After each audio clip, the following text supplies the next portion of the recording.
Bonjour les parents. On a parlé des différentes peurs des mamans par rapport à leur accouchement et de la peur terrible de faire des selles au moment d'accoucher. Mais il y a une autre peur dont je n'ai pas encore parlé qui est celle d'avoir une épisiotomie. Et d'ailleurs, je m'en veux un petit peu parce que bizarrement, j'ai complètement oublié de vous dire qu'il fallait absolument noter vos craintes par rapport à l'épisiotomie dans le projet de naissance. Et donc surtout, je me rattrape, dites-le, que vous ne voulez pas ou que vous voulez à tout prix éviter l'épisiotomie, notez-le dans le projet de naissance. Là, je voudrais vous donner 4 conseils pour éviter l'épisiotomie et je vous promets que ça marche. Juste une petite historique. Les épisiotomies ont été quasi systématiques pendant une bonne trentaine d'années, dès le premier bébé.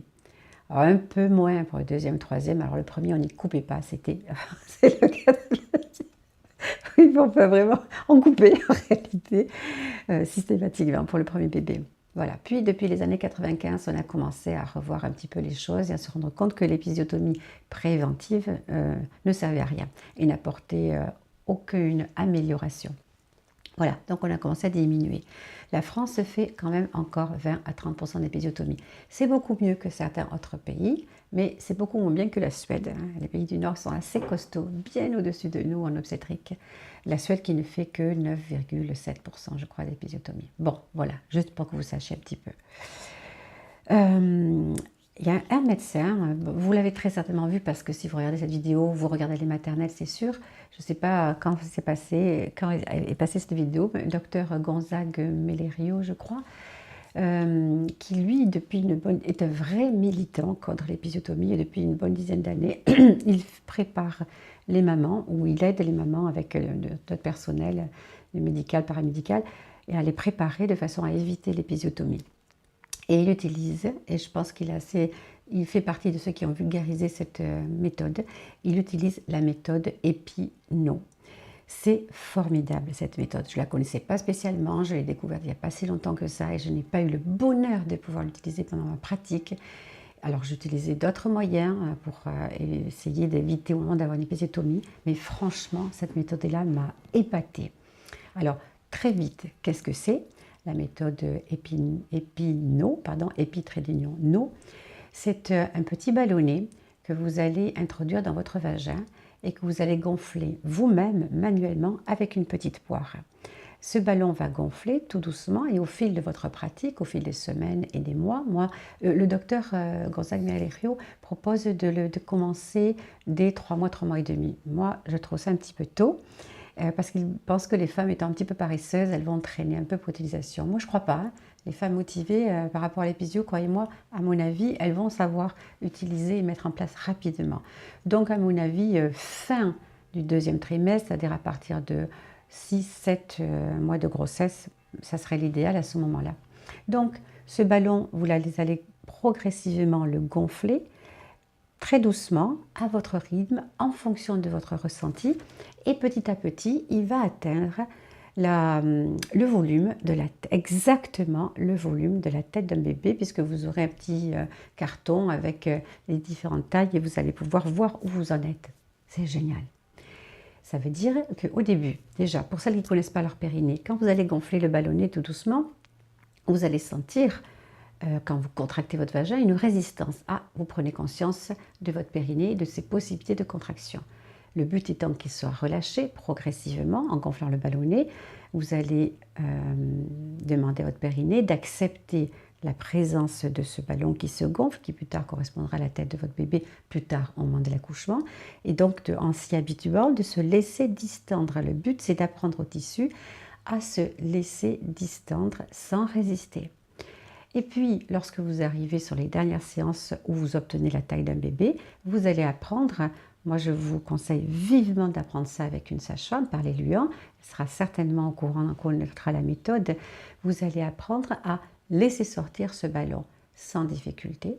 Si vous êtes capable de laisser sortir ce ballon, qui est la taille de la tête de votre bébé, sans vous déchirer, évidemment qu'avec un ballon vous n'allez pas vous déchirer, bien entendu, donc si vous êtes capable de laisser sortir le ballon, croyez-moi, vous serez capable, sans problème aucun, de laisser sortir la tête de votre bébé. sans déchirure, sans épisiotomie. C'est top.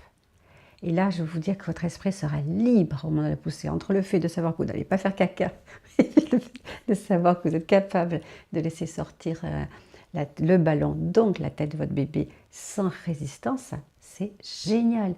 Je suis vraiment, je regrette tellement de ne pas avoir connu ça pendant mes années d'expérience, de travail, d'activité. Premier conseil, utilisez la méthode Epino. Deuxième conseil, les massages du périnée. Honnêtement, ça ne m'a jamais beaucoup intéressé, ces fameux massages du périnée aux huiles essentielles. Mais je savais que beaucoup de mamans le pratiquaient, elles me demandaient ce que j'en pensais. Je leur disais que si ça leur convenait, elles ne devaient pas hésiter à le faire. Bon, depuis, on a fait des études qui ont montré effectivement qu'il n'y avait pas vraiment d'efficacité réelle. Par contre, si ça apporte un bien-être au moment et de la détente, c'est toujours bon à prendre. Alors surtout, n'hésitez pas à le faire. Le troisième conseil, c'est la respiration, essentielle au moment de l'expulsion. Il y a 3 méthodes que l'on propose, ou plutôt 2 on va dire. La méthode classique. Alors voilà madame, vous allez devoir pousser, inspirer, bloquer, pousser. Je bloque et je pousse comme une malade vers le bas. Redoutable au niveau efficacité. Quand j'ai rempli mes poumons d'air, le diaphragme, ce muscle, cette coupole hyper costaud est baissée, elle est descendue, elle vient appuyer comme une folle. Cette coupole, le diaphragme, il vient appuyer comme un fou sur mon bébé. Ah, c'est efficace, ça, je peux vous dire. Le bébé va sortir, hein. Mais le périnée, je ne vous dis pas ce qu'il prend. Hein.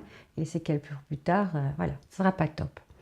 Donc, inspirer, bloquer, pousser, extrêmement efficace. Seulement, forte pression brutale sur le périnée qui, au lieu de relâcher, a tendance à se contracter et risque effectivement d'épisiotomie et de déchirure. La deuxième méthode, c'est pousser sur l'expire. Je prends une grande quantité d'air, je vais serrer mes abdos, pousser vers le bas sur l'expire. Modéré, modéré, comme si je soufflais sur une bougie sans l'éteindre. C'est très efficace, mais ça demande beaucoup d'expérience.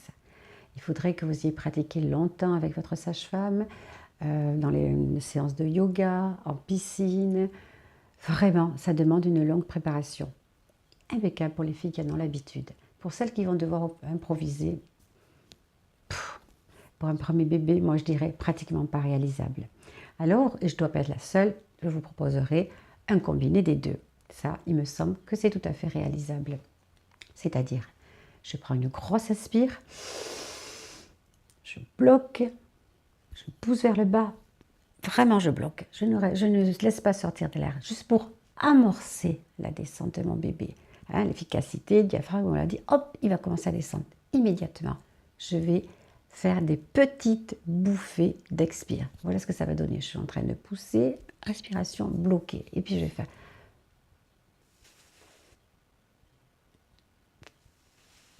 à plusieurs reprises. Je laisse des petites goulées d'air sortir de ma bouche, mais la bouche est pratiquement fermée. Je contrarie mon expiration. Ça veut dire qu'il y a très peu d'air qui sort.